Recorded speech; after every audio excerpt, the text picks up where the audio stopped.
Super. So what I'm going to talk about is a program there that I'm working on to try to rederive physical theories from data. And the key... Just talk to the mic, so yeah, the key part... there we go. Okay, the key part of it is that physical theories are actually quite compact. They're just a few equations, all right? They're not like these giant neural networks or support vector machines, which are wonderful, okay, and are great for classification problems. But somehow humans have managed to pull things like electrodynamics into just 4 equations, all right? And so with my co-author, Chris Menzel at the Moore Foundation, we wrote this whole thing, review paper, on data-driven discovery, which we were able to collect a lot of data because we were running an investigator competition. And in the conclusions, as a concrete example, it may be within current computing and algorithmic technology to infer the Maxwell equations, all right? Directly from data given knowledge of the vector calculus. All right, so what I'm here today to do is to show progress on that, but also in another sense is why I went through a long process of how are we going to write this code. And I finally came down to Julia, all right? And so the concepts are it has to be compact. It can't be this massive set of numbers. It has to be written in a way that people can see it. And another concept comes from syntax, and that is, if you look at, I didn't bring my laser pointer, oh well, another tech failure. And if you look at an alphabet, you can give it a certain amount of complexity. So let's just say that A is 1, and L is 7, okay? We'll get to why this is important in a minute. It turns out to be absolutely critical to the whole thing. All right, and then there's the semantics, and what are the semantics behind a theory? Well, you have to validate it against reality, all right? If it doesn't model reality, if it doesn't model the data, then it's not true, it's invalid, all right? And then, so the difference, the thing is, it's semantically rich small data sets versus big dumb data, and it's the way I like to look at it. But you can see how the scientific method and the theoretical computer science all kind of like merge together here. All right, so here's an example. So what's a complexity 1 theory look like? Well, it would just be the singleton theories, A and B. What's the complexity 2 theory look like? Well, actually, if you try to combine A and B, all right, and then you get up to like, and complexity 4, we'll get back to C and D, they turn out to be important. And if you go up to complexity 14, we get theories composed of IK and LJ, all right? So we've reduced this problem to one of enumerating sets by complexity. All right, so everybody's showing Julia code, and so I shouldn't be up here if I can't show 1 page of Julia code, all right? And so here's the enumeration algorithm. There's a paper available on this. It should be posted in archive in a few days. And it basically marches up the complexity ladder, all right? And then when it gets to a given complexity Q, it starts to squeeze it in. So what you want is you want Q, and then you have L and M, and L starts at, where does it start? At 1, and M at Q minus 1. So the possible theories are always the possible, but they may not be right. Theories are always of size Q, but then you could have duplicates and things like that, and so they get too short, and you throw them out.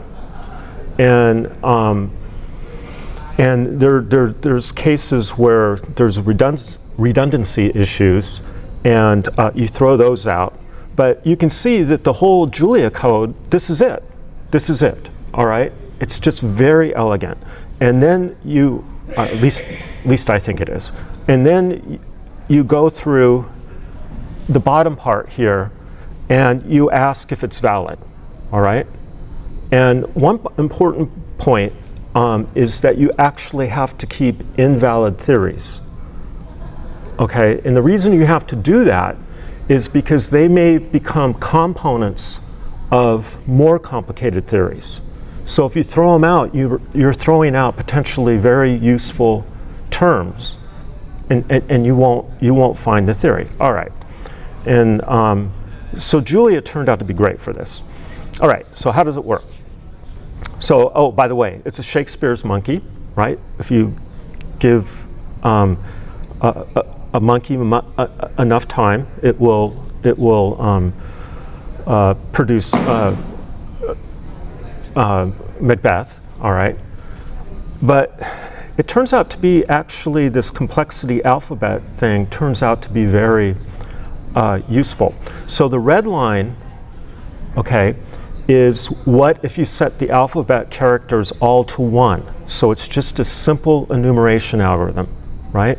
Which is combinatorially explosive, okay, and just blows up.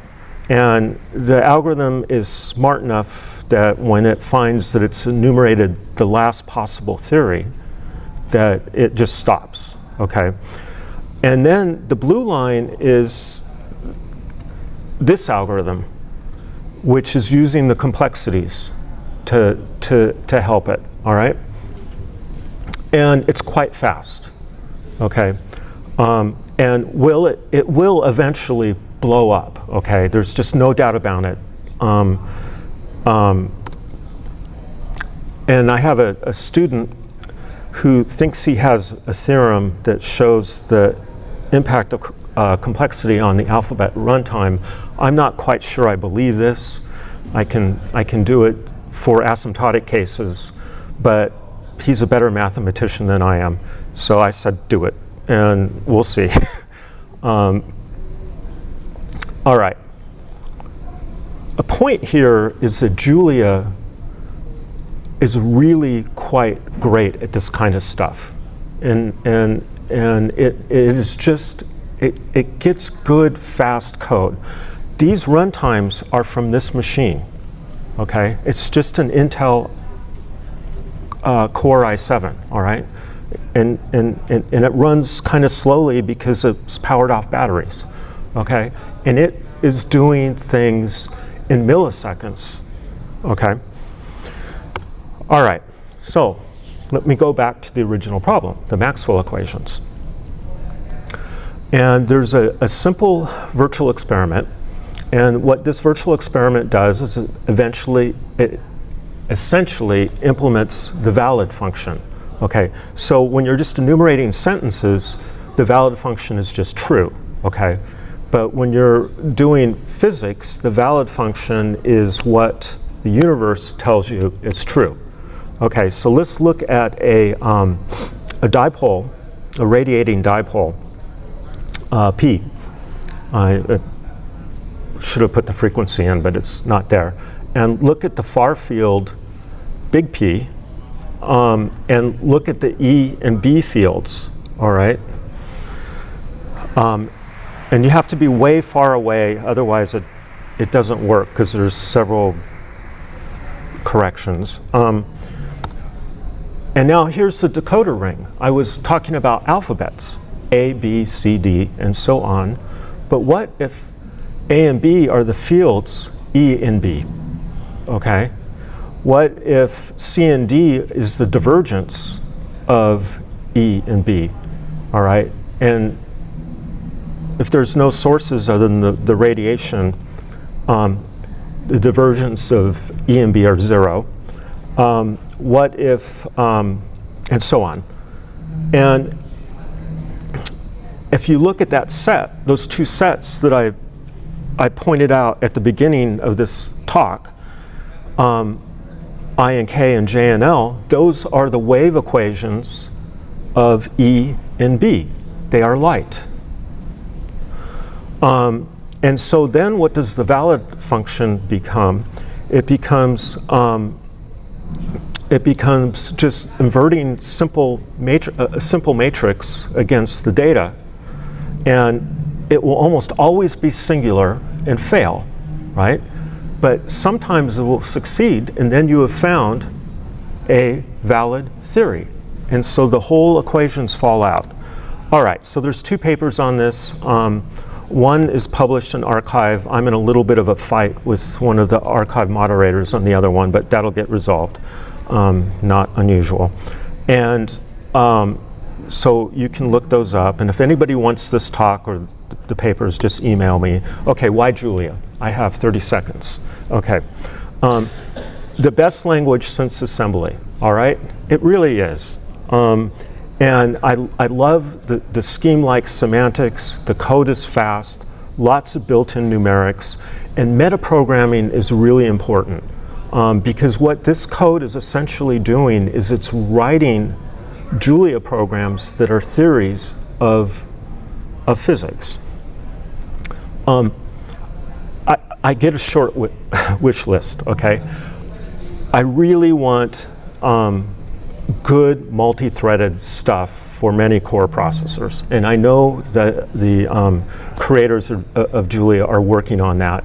And, but you can look at it from my point of view. What happens when I have to test all these theories, all right? So I might as well, give me 30 cores and I'll just go test them, all right. This work was only possible by a grant from the Gordon and Betty Moore Foundation. If there's any foundation members out there, thank you. I'm done.